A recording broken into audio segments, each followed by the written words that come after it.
conveyor belts. Okay. Okay, 4 or 8 conveyor belts, wherein on each side of the conveyor belts will be people in uniforms specifically to pick up things that they're hired for. So one person wearing blue will be taking plastic, the guy wearing white will be taking paper, and so on and so on and so on. We'll have magnetic separators in front, so all the steel is all taken out.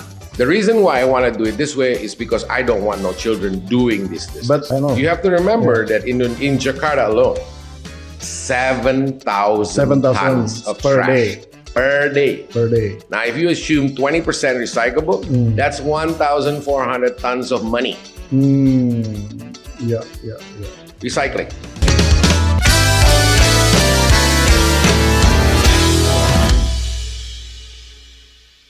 Bismillahirrahmanirrahim. Assalamualaikum warahmatullahi wabarakatuh. Yes, so yes. The carbonizers, carbon activists, carbon friends all over the world. Welcome back to another episode of Carbon Forum. With me, Poempida Hidayatulloh as the host. And today we're going to discuss something very interesting, which is about waste management. And it's not only waste management; it's got something to do with the what you call it, zero tipping fee. And we already have an expert this time around, and he's already next to me. His name is Mr. Budi Martokoesoemo. He is the managing partner of RSM. Hello, Pak Budi. Good afternoon, sir. Good afternoon. This is still in morning, right? I guess so. Yeah, it's morning. Yeah, so morning, afternoon, everyone. You don't worry about it. This is YouTube anyway, so exactly. they don't understand the time, right? Exactly. Okay.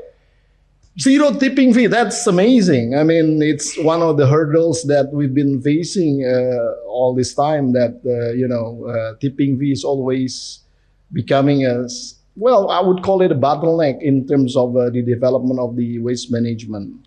How do you actually come up with this idea and scheme and whatever? Again, Papum, this is my own personal opinion. I cannot be in the business of waste management. I'm knowledgeable, not an expert, but in finance, I am. I'm a certified appraiser, licensed by both the Ministry of Finance and the OJK.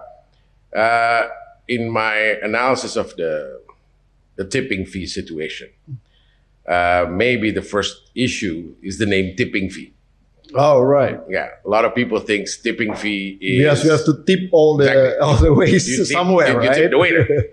Actually, the word tipping fee comes from the word truck in the back, flips upside down, and tips the waste out. That's right. So one truck is one tip. That's why they call it a tipping fee. A lot of people don't know that. But they're using a tonnage, right? No, they don't. Actually, they use one tip. Okay. One truck. So one tip is tipping fee. Okay. So anyway, some of them now, they use tonnage because as they go through the weigh scale and they know how much is the tip they have to pay. The issue is, because I'm an appraiser, there is no specific tipping fee rate. Yeah, I mean... Different cities will apply differently, right? Exactly. If you buy a piece of land in Jakarta, in Jakarta Selatan, you know what is the price. Because the next door price, the right price, there is what they call a market price. Yeah. The problem with tipping fee and setting of a tipping fee is the fact that there is no market price. What is a tipping fee? Now, how much profit are you allowed to make from that tipping fee? Because of that tipping fee, there's always a question of, hey, this is too much. Is it too much? We don't know, right? Everybody wants to make a profit. Every business has to make a profit. And sometimes it becomes a question by the authorities. Is the price too high, right? Now, of course, the city wants to minimize it as possible. But because of the tipping fee, a number that is unclear, as they say, you don't have a basis to determine whether it's 100,000, 300,000, 1 million. Well, even in Jakarta alone, but the tipping fee can be very different, right? Because it depends on the technology they use, what they're going to do with it. So here, what they call I sat down, with some of my team, and at that time I was actually still being assigned to BPDLH. And I was actually analyzing about RBP, result-based payment, and the issuance of a potential bond against the RBP. There was a question from the city, Jakarta, He says, is there a possibility to create a structure in such a way that the tipping fee is relatively not nullified? Yeah. So, Zero. well, it's not zero, but it is zero. It is. You see, Okay. the first thing we need to understand is that when, Papum, you have a company and I hire you, I pay a fee. Of course. But if Papum rents the machine to me and I run the company, Yeah. that's an expense. Yep. It's not a fee. Not a V. Correct. That's right. My fee to you is rental. And rental is clear. There are guidelines of the state of the Indonesia. The government allowed to rent at a certain rate, and bank rates will go against that. So the the return on investment for rental is known. Yep. There is market price, market norms for that. It's very different than tipping fee. Of course. Of course. So I got it. the idea is that, okay, let's fixate on the fact that that rental is can be determined. So the idea here is, and I'm hoping that the editors here will put in the screen because the chart. They will. Yeah, No worries. they'll put. Yeah. So the first thing I thought about is the business of waste management. In Indonesia, the business of waste management is clumped into one. Okay. Well, I separated it two. One is waste transport, right? In the United States, there are companies that just do waste transport. This is transports. Yeah. The second is recycling. Yeah. Okay. The third is reuse. Yeah. And the fourth is storage. Whatever we can't reuse, we have to put into the dumpster. Yeah. So the transport in Indonesia mostly is handled by the government, the city government, right? And that is correct. That is the way it should be right now. I'm not arguing with that.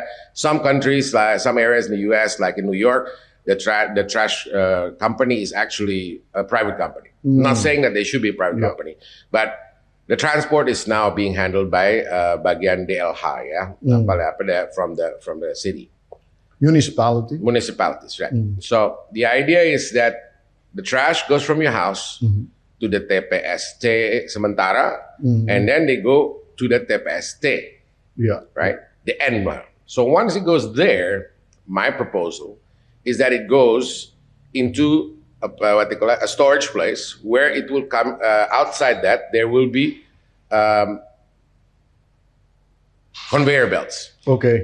4 or 8 conveyor belts, wherein on each side of the conveyor belts will be people in uniforms specifically to pick up things that they're hired for. So one person wearing blue will be taking plastic, the guy wearing white will be taking paper, and so on and so on and so on. We'll have magnetic separators in front, so all the steel is all taken out.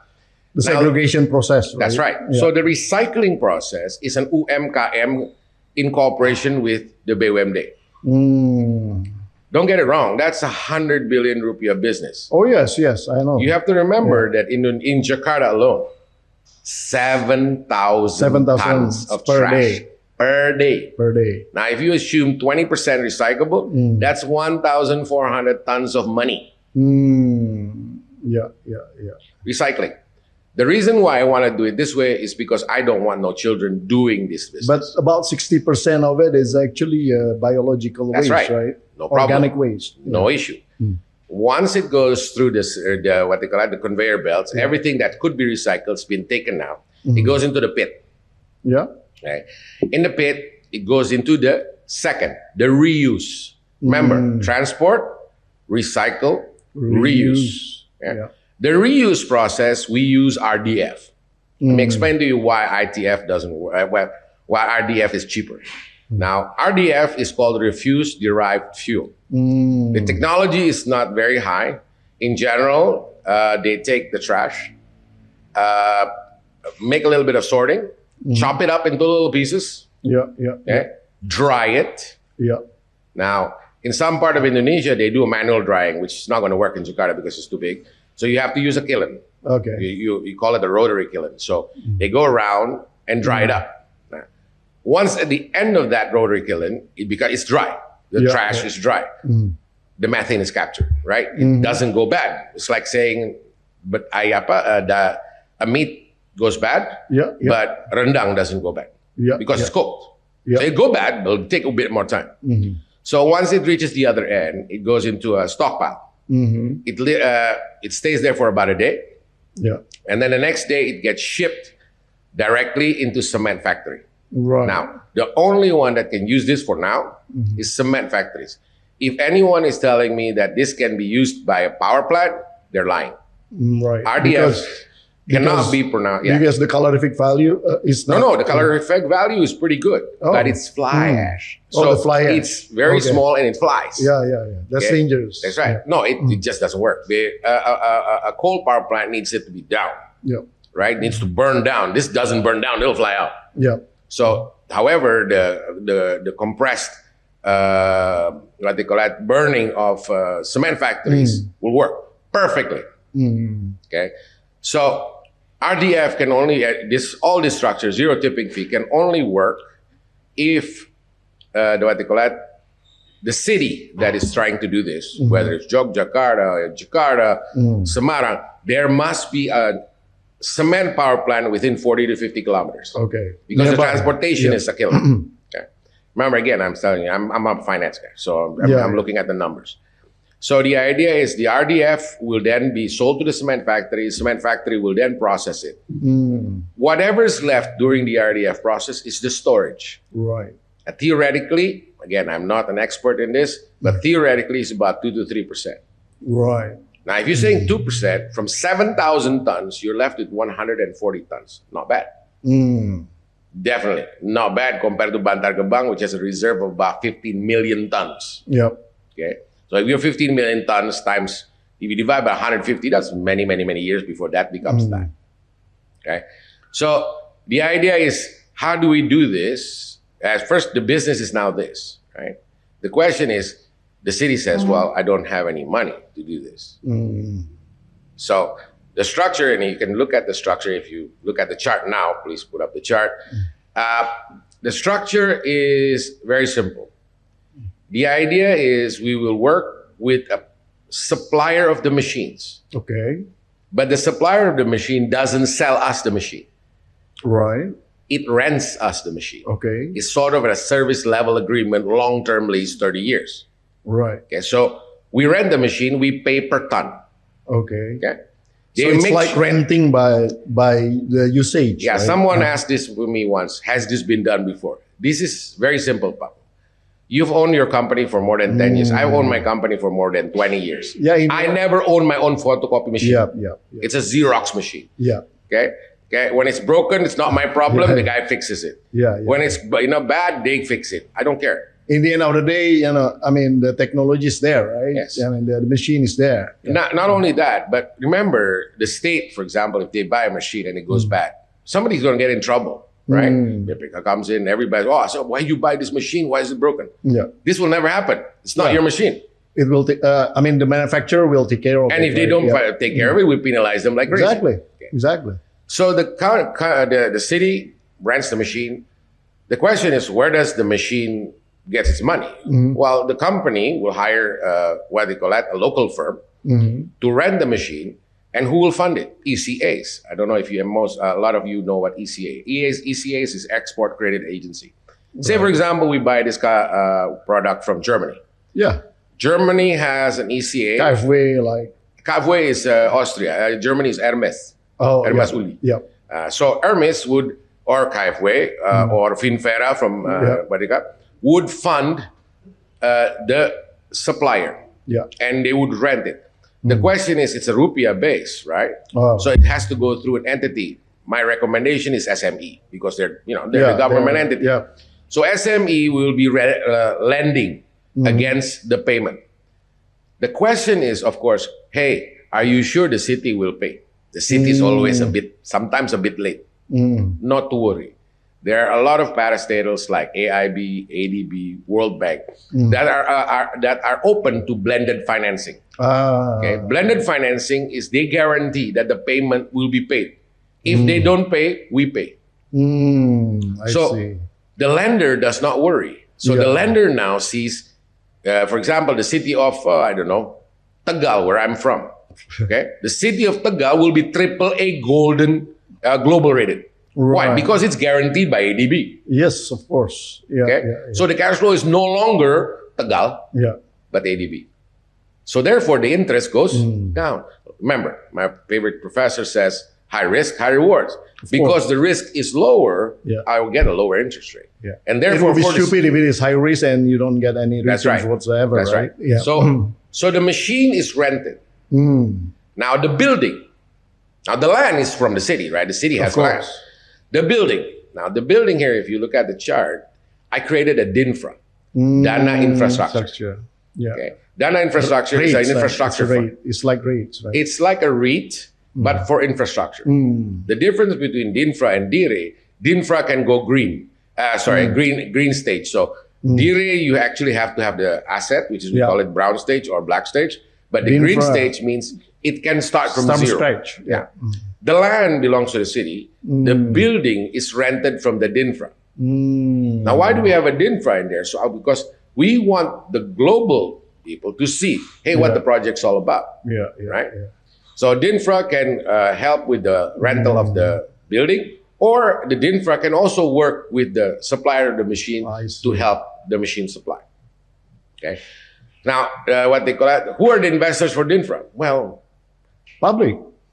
Well, there's a lot of funds. Yeah. We can, in the local, you have TASPEN, BPJS, and all these guys. The big ones. Yeah. There are funds, impact funds from all over the world that wants to invest. This is impact. Yeah. This is because trash. It's a green project, right? It's not a green project. It's a project that is, I call it worse than green, because look, we can talk about climate change. This is trash. We have this in front of our house. Yeah. Imagine if this doesn't get picked up.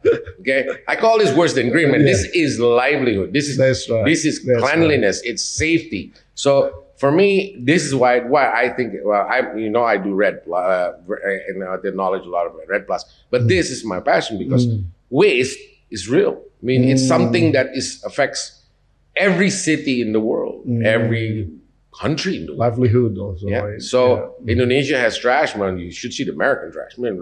But again, what I joked about when I was talking to the city, that Indonesian cities are way better at recycling than the US. Let me tell you why.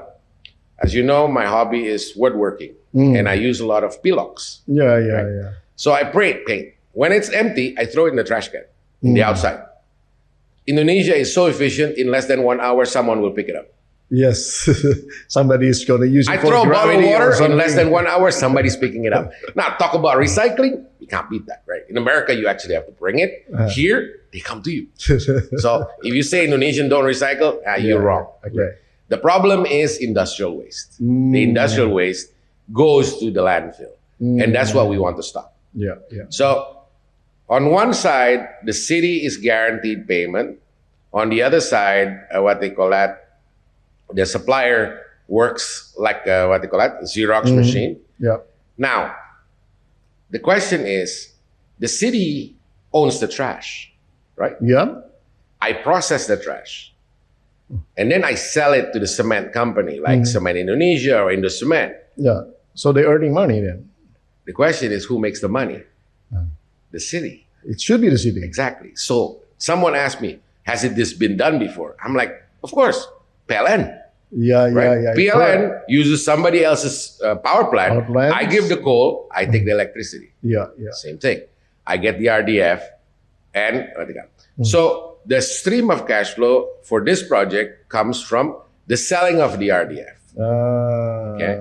So now there is so the rental cost to run the machines and the cost of the rental for the building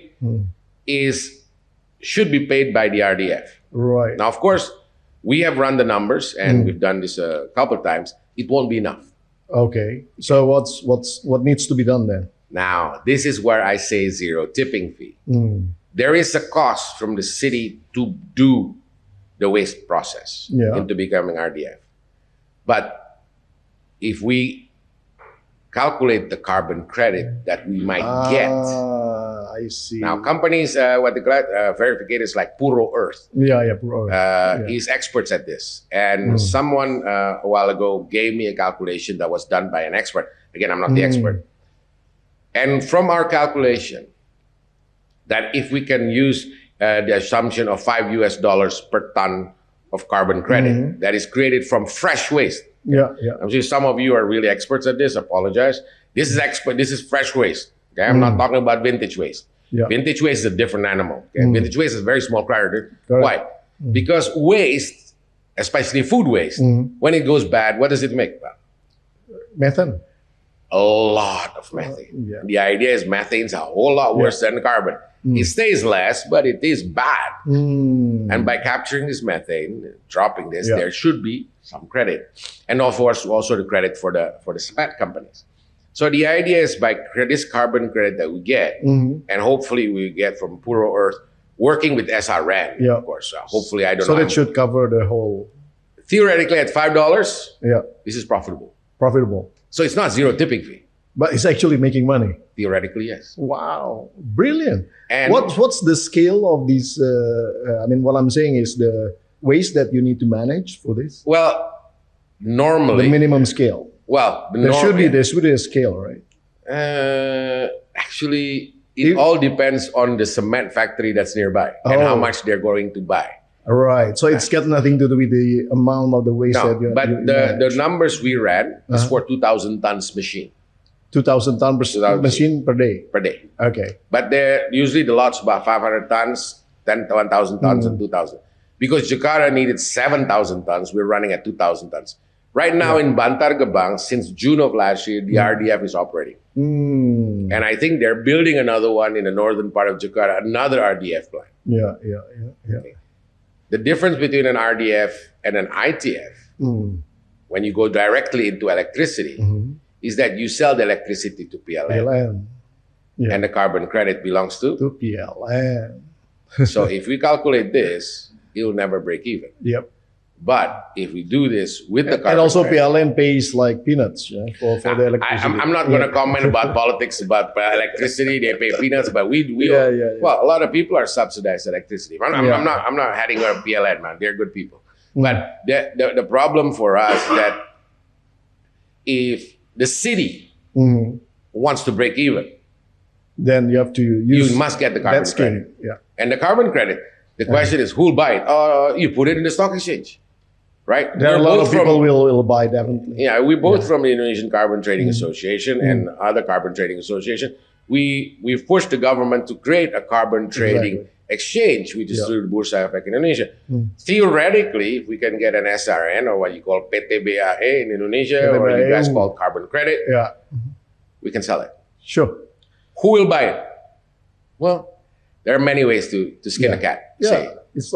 It's an open market. Everybody will One is an open be market. interested in. And remember, for example, if you're the city of Tagal, there are factories in the city of Tagal that has negative carbon.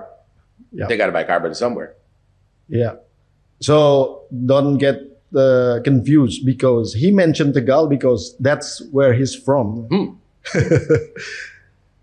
Because they look at you and they might not think you're from Tagal. Well, so my name is Budi Martokoesoemo. My grandfather was the Wali Kota of Tagal during the Dutch era, during the Japanese era, and during the Jaka Indonesian era. So let's put it this way: he was there for a long time. Wow. No, I'm what they call it. Yeah, what they got. My grandfather's from Tagal, and my mother is from Holland. Wow. So I'm a bit of a mix. Okay. This is brilliant, Pak Budi. It's very, very interesting, and thank you very much for sharing with us. And would you like to address a few words to the audience related to this? What they call it. If you want the slides, we'll put the slides as an attachment. But the idea is that this is implementable in pretty much every city, as long as the scale is there. The question is very simple: is there a cement factory nearby? I know one city right now that built an RDF plant that won't work. The first thing I saw when I asked him is, where the cement plant? He says, across the sea. I'm like, how you That's gonna so far transport away, it? isn't it? No, for two reasons. One, the transport won't break even. Of course. Number two, by law, you're not allowed to transport trash Oh, across borders. Yeah. So there's always an issue of that, right? So the question is there, a cement plant. If a cement plant is nearby, this is doable. Very, very doable. Okay. But if you say, oh, there's a power plant nearby, no, you cannot use this for a power plant. Okay, this is a lot of people out there make the mistake that says trash can be for power. Yes, there is a word in English called homogeneous, which means it has to be of same quality. Yeah. So if you want to put it into a power plant, which is a coal power plant, the source, the base has to be homogeneous, like wood or GABA or something that is all the same. If you have trash, one thing about trash, it ain't homogeneous. Yeah, yeah. Okay, so there's this trash, that trash. When you pack it all together, what happened? The calorific value changes, and a power plant does not like that. It might explode. Right. So, in short, I think this is just an idea. It's a brilliant idea. And it's not, I'm doing this personally. Again, I remind this, it's nothing to do with RSM, nothing to do with anyone else. This is me personally trying to go out there. Hopefully one of you sees this and use it. No issue. There's no money to be made from here. The idea is that by doing this, it allows you to get money from the capital market, money from offshore properly, allowing you to process your waste and decreasing the amount of the landfill there is in Indonesia. Yeah. Right. Yeah. I mean, every city needs this. Yeah. And you can coordinate between 2 cities, 3 cities. I think right now the biggest issue is Jakarta, Jogja, and Bandung, in my understanding. Because Surabaya burns everything. Yeah. So this is just an idea. Okay. Do you have any more questions? Well, I was kind of skeptic at the first place that when you explain it that I will be straight away to understand it. But then I did. So you are right. It's not actually as complicated as it's actually not complicated at all. It's the idea is you rent the machine like a Xerox machine. Yeah. You sell the product like a PLN. So it's and the building is rented like you rent the building. So there is nothing. If someone says, "Can it be done that it's zero?" The answer is yes, in the long term, as long as the country through SRN is willing to issue the PTBAE, Indonesian version of carbon credit, and buyers for that. Right. Other than that, if that works, then pretty much everyone can do this. Okay. Every city. Once again, thank you very much for being here, for sharing this very, very interesting topic. Thank you, and we will invite you again in the future, of course. Absolutely, sir. Ladies and gentlemen, that was Pak Budi Martokoesoemo. He just explained about the idea on zero tipping fee on waste management. And join us always in the Carbon Forum channel with me, Poempida Hidayatulloh, as your host. And until the next episode of Carbon Forum. Wassalamualaikum warahmatullahi wabarakatuh. Waalaikumsalam.